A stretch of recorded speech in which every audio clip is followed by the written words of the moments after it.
क्या बताते हैं गरीबदास साहिब जी के इनने एक भी कर्ता बना साधी, एक कर्ता को भी फाइनल नहीं मान्या, 9 ठहरा दिए, 9 अवतार 9 भगवान। और 10वां अवतार और आवेगा, 10वां अवतार और आवेगा निकलंक नाम तय, कलयुग के एंड में, कलयुग के अंत में। और उस समय ये कृतघ्नी प्राणी हो जाएंगे, सभी भक्ति से दूर होंगे, व्यभिचारी, मांसाहारी और जालिम जुल्म बेहया, कोई शर्म नहीं रहेगी, कोई लाज नहीं रहेगी, सरेआम दुष्कर्म करा करेंगे, जल खोद करा करेंगे, कच्चा आहार करा करेंगे। एंड ऑफ द कलयुग। जमीन उपजाऊ नहीं रहेगी, 4.5 फुट तक जमीन का उपजाऊ अंश खत्म हो जाएगा, यानी 3 हाथ, लगभग 4.5 फुट तक उपजाऊ अंश जमीन का समाप्त हो जाएगा। कोई भी फलदार वृक्ष नहीं उगेंगे, ना कोई फसल होया करेगी, और वर्षा नहीं होया करेगी। प्रदूषण इतना हो जाएगा कि वर्षा ऐसे होगी जैसे ओस गिरा करे, और सभी प्राणी कच्चा ही गोश्त मांस खाया करेंगे।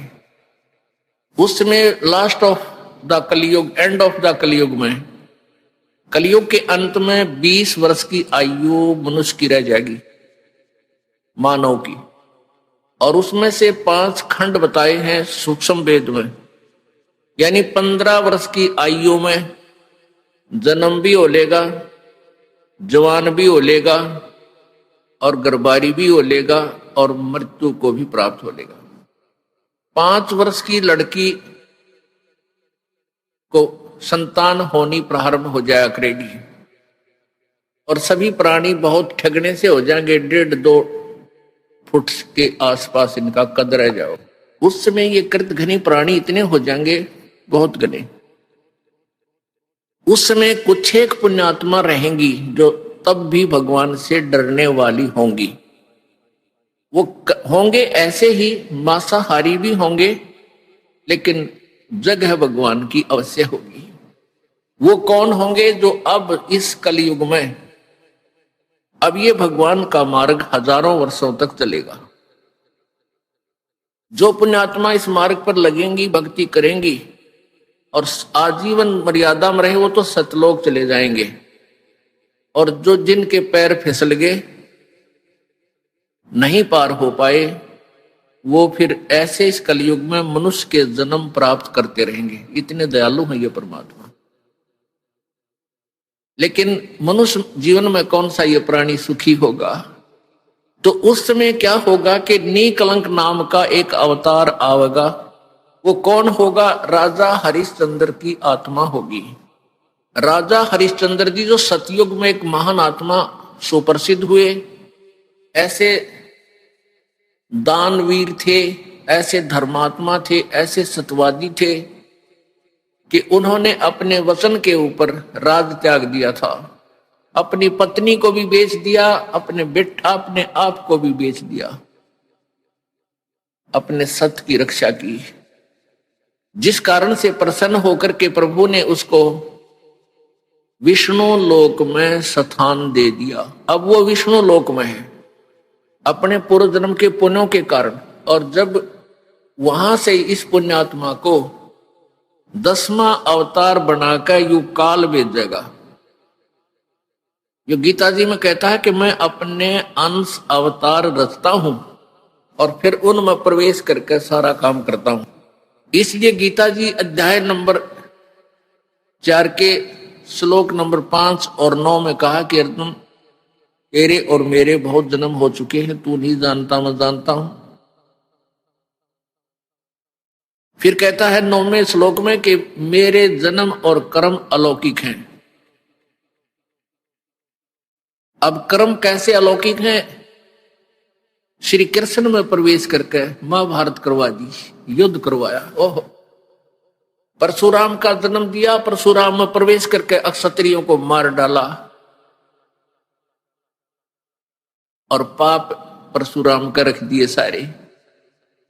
ऐसे ही राजा हरिश्चंद्र जी को नीकलंक नाम से संभल नगरी में विष्णुदत्त शर्मा के घर पे इसका जन्म होगा 10वें अवतार का। 10वां अवतार जो होगा संभल नगरी में, और विष्णुदत्त शर्मा नाम का एक ब्राह्मण होगा, उसके घर पे जन्म होगा। और वो विशेष अलग से ही वैरायटी का बालक होगा, उसका उन अन्य से तगड़ा शरीर होगा, क्योंकि वो स्पेशल भेज रखा होता है तो। और उसकी लंबी तलवार होगी। इन कृतघ्नी प्राणियों को ऐसे काटेगा न जैसे या करेन गेहूं काटा करे, ऐसे काटेगा न बुरी तरह इनको खत्म करेगा। फिर क्या होगा, उन प्राणियों को बख्शा जाएगा जो उस समय भी भगवान से डरने वाले होंगे। इतना प्रदूषण उस समय क्या होगा, फिर परमात्मा अपनी मेहर से, पुणात्मा एक तो परमात्मा ने विधान बनाकर छोड़ दिया, तो विधान जो भगवान ने बनाया है उसके ऊपर ये साइंटिस्ट अपना अनुभव करके थोड़ी रिसर्च कर लेते हैं और फिर वो भगवान को रिजेक्ट करना प्रारंभ कर देते हैं। ये इनकी महाभूल है। अब पीछे कई वर्षों से रट्टा लगा रखा था कि प्रदूषण इतना बढ़ गया, ग्लेशियरिन खत्म होगी, बर्फ नहीं पड़ेगी। अरे कई इतनी बर्फ गिर दी बिना गिनती की, वो नो का नो प्रदूषण है, नो का नो सारा सौदा है, डूंडा उठा दी। तो भगवान की अपनी विटो पावर न्यारी है। तो क्या होगा, कलयुग के एंड में इन सभी को नाश करेगा, ऐसी दुष्ट आत्माओं को काटा जाएगा, खत्म करेगा। उसके बाद जो पुण्य उस समय थोड़ी बहुत आस्था भगवान की जिनमें होगी वो शेष बचेंगे। फिर बहुत जबरदस्त वर्षा होगी, और वो पहले वर्षा प्रारंभ होगी बहुत ज्यादा, वो व्यक्ति वहां से खिसक जाएंगे, मैदानी स्थान छोड़कर पहाड़ों पर चले जाएंगे। बहुत सैकड़ों फुट पानी पूरी पृथ्वी पर हो जाएगा, और फिर बहुत समय तक ये पानी धीरे धीरे ये जल सूखना शुरू होगा, और जो जमीन का अनउपजाऊ अंश था वो जल के कारण ऊपर आ जाएगा, और फिर धीरे धीरे वो सूखेगा, सारा पानी जल सूख के फिर उसमें जंगल हो जाएगा, पूरी पृथ्वी पर वन हो जाएगा, पेड़ पौधे बहुत ज्यादा उग जाएंगे, और फिर पर्यावरण का परिवर्तन फिर होगा। वन जो है ऑक्सीजन छोड़ते हैं पेड़, और कार्बन डाइऑक्साइड वायु से लेकर के पुनः पूरे वायुमंडल को शुद्ध कर देंगे। फिर उन शेष बचे हुए प्राणियों के घर पर जो बालक होंगे वो उल्टे होंगे।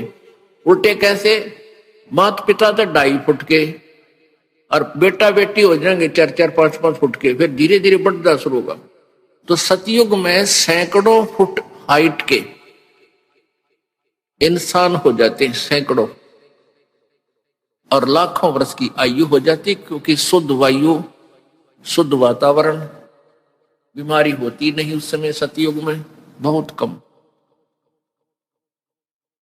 अब हम इस विषय को यहीं क्लोज करते हैं।